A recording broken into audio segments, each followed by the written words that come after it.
Anas bin Malik radhiyallahu anhu meriwayatkan sabda Nabi sallallahu alaihi wasallam, "Ana aktsarun nasi tab'an yaumal qiyamah wa ana awwalu man yaqra'u babal jannah."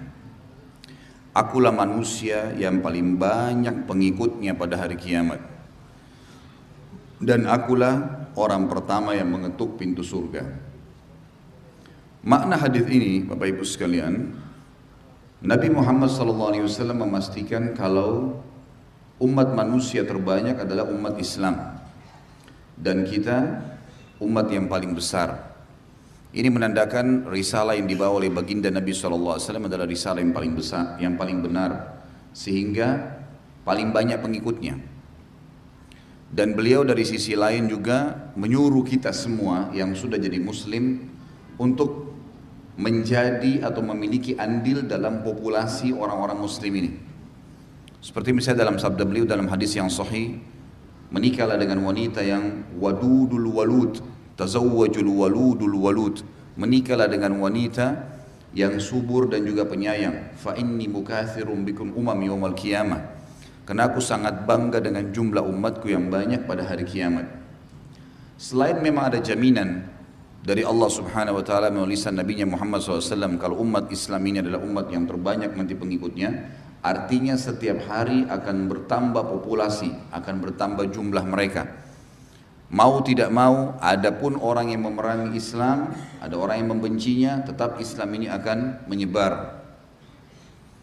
Juga dari sisi lain, kita sebagai umat Islam disuruh memperbanyak populasi dalam arti kata keturunan muslim. Dan ini juga sebuah ibadah, terutama bagi bapak ibu yang berpikir untuk membatasi keturunan dengan program keluarga berencana. Ini harus difahamin, ulama membolehkan dari satu sisi, kalau dia menjaga jarak, atau kalau memang dasarnya ada bahaya kalau si perempuan ini hamil lagi, berbahaya bagi kejiwaan misalnya, ada penyakit yang akan menimpa si bayi atau janin. Kalau selain daripada ini hukumnya haram. Tidak boleh seseorang mengatakan saya cukup dengan 2 anak seperti program itu, karena ini dasarnya program dari orang-orang Yahudi. Maka tidak boleh seorang muslim membatasi keturunan, dan awal dibuatnya program keluarga berencana ini oleh orang-orang Yahudi adalah untuk meredam perkembangan manusia, populasi manusia di Palestina. Dan subhanallah tidak satupun masyarakat Palestina menggunakan program ini. Dan sampai sekarang perbandingan kelahiran adalah 1:3 atau 1:4. Israel pun tidak menggunakan program ini. Bahkan kalau ada di antara warga mereka, orang-orang Yahudi yang mau punya anak banyak, dikasih hadiah, penghargaan. Sementara di negara-negara Islam yang mereka bahasakan negara baru berkembang, sengaja keturunannya diredam. Yang diekspos adalah banyak pengangguran, susah pekerjaan. Kita lihat iklan-iklan keluarga berencana selalu begitu. Bagaimana bisa anak belum lahir sudah dihubungkan dengan pengangguran, sudah dihubungkan dengan kepadatan penduduk. Yang dicontohkan adalah di dalam kota. Bapak Ibu sudah tahu atau belum? Saya akan menginformasikan sekarang. Muka bumi ini teman-teman sekalian, kalau mau dipakai semuanya, tentu daratan yang kita pakai ini 1/5 dari lautan. Laut di bumi ini adalah 1/4-nya apa? Ya, 3/4-nya adalah lautan, 1/4-nya adalah laut daratan. Kalau daratannya saja bumi ini dipakai dengan populasi manusia 1000 kali lipat dari jumlah yang sekarang. Sekarang manusia 7,5 miliar. 1000 kali lipat dari itu masih cukup daratan muka bumi ini. Cukup semuanya, cukup udaranya, cukup airnya, cukup segala-galanya. Tidak ada yang kurang. Mekah ke Madinah, kalau Bapak Ibu biasa umrah, lihat berapa luas tuh padang pasir. 400 kilo lebih. Itu bisa nampung berapa? Itu seperti lebih dari 1 kota, 2 kota malah, 400 kilometer. Itu baru jalannya, belum luas ke timur dan baratnya. Kita kalau lagi jalan dari Jakarta ke Surabaya misalnya, saya pernah menggunakan kendaraan darat, berapa banyak sawah, lahan yang luas. Berarti bohong dong itu semuanya. Yang mereka tunjukkan adalah kota-kota seperti Jakarta yang sudah terlalu padat. Memang manusia akan hidup di sini semua? Kan tidak. Ini kebohongan. Berbeda sekali dengan kaidah Islam. Islam menyuruh memperbanyak keturunan dan digantungkan padanya sebuah ibadah. Ini harus difahami. Jadi itu semua hal-hal yang tidak mungkin. Cina sekarang populasi manusia terbesar. Berapa miliar jumlah mereka? Kalau Indonesia sekarang mencapai 300 juta jiwa, maka Cina itu hampir mendekati 2 miliar. Umat Islam di Cina itu 150 juta. Hampir mendekati jumlah kita di Indonesia sebetulnya. Jumlah mereka, tapi karena populasi manusianya banyak, maka kelihatannya kecil. Tapi umat Islam di sana itu 150 juta. Dari hampir 2 miliar manusia, itu luar biasa. Pertanyaannya, apakah Cina susah? Orang makan, orang hidup, biasa. Berapa banyak orang yang rumahnya cuma kayu, bercocok tanam di depan rumahnya cabai, tomat, kebutuhan sehari-hari sayuran, kemudian dia makan, tinggal ternak ayam, seekor, 2 ekor ayam, lalu jadi banyak, bisa hidup. Berapa banyak orang Badui hanya hidup dari minum susu kambing, minum susu unta. Jadi ini harus difahamin. Ibu-ibu juga makin sering melahirkan, makin sehat. Salah pemahaman yang mengatakan kalau orang melahirkan itu malah tubuhnya jadi tidak baik. Sama sekali. Saya yakin kalau di sini ada hadir ibu-ibu dokter pasti tahu. Karena ini memang secara medis tidak mungkin itu adalah satu hal yang buruk. Gak mungkin. Kecuali memang kondisi fisiknya tidak sehat.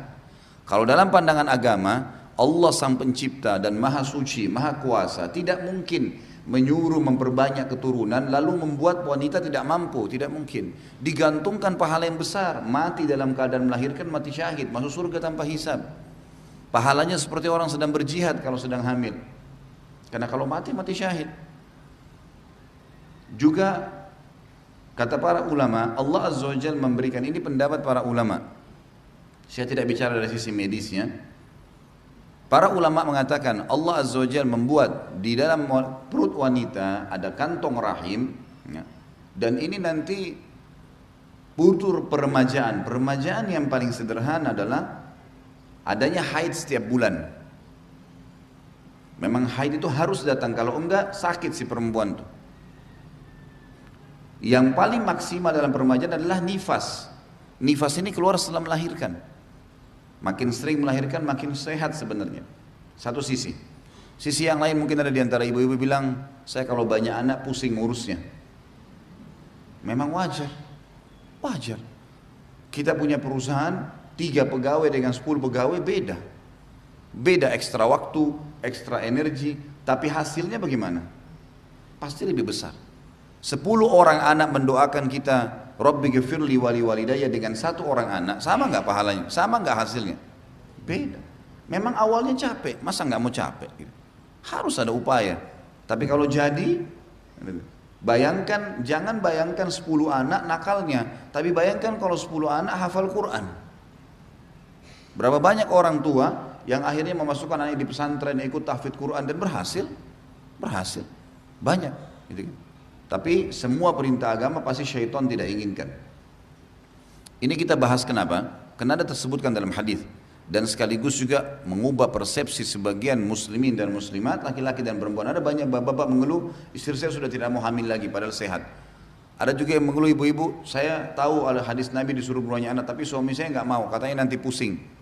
Nggak bisa, bukan alasan pusing. Kita ini sekarang memang pabrik manusia. Allah mengatur populasi manusia, perkembangan manusia ke depan memang melalui kita. Manusia inilah yang menikah, kemudian hamil, punya anak. Dan tidak ada alasan. Secara tatanan sosial tadi saya sudah bilang, daratan ini cukup 1000 kali lipat dari jumlah manusia sekarang. Tidak pernah habis itu, cukup. Tumbuh-tumbuhannya, udaranya, airnya, segala macam.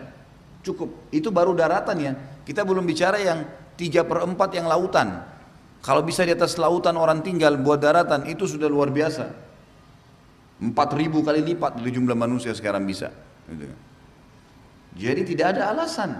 Secara syar'i, hamil ibadah, punya anak ibadah, dan hasilnya kalau kita memang sedikit menekan diri kita, karena anak-anak aset amal jariah. Sekarang orang tua saya, dengan izin Allah, saya ceramah depan Bapak Ibu sekalian, sebutkan ayat, sebutkan hadis, mereka mungkin lagi Ibu saya sudah meninggal, Allah yarham. Ayah saya sekarang mungkin di Makassar lagi aktivitas entah apa yang beliau lakukan, semoga Allah jaga. Tapi dapat pahala karena saya mengajar. Karena saya tumbuh dari nafkah ayah saya tumbuh dari ASI ibu saya. Berapa banyak orang bisa dapat pahala dari anak-anaknya, aset amal jariah. Makanya tinggal luangkan waktu mendidik, lembaga pendidikan Islam yang benar, kita juga meluangkan waktu untuk itu.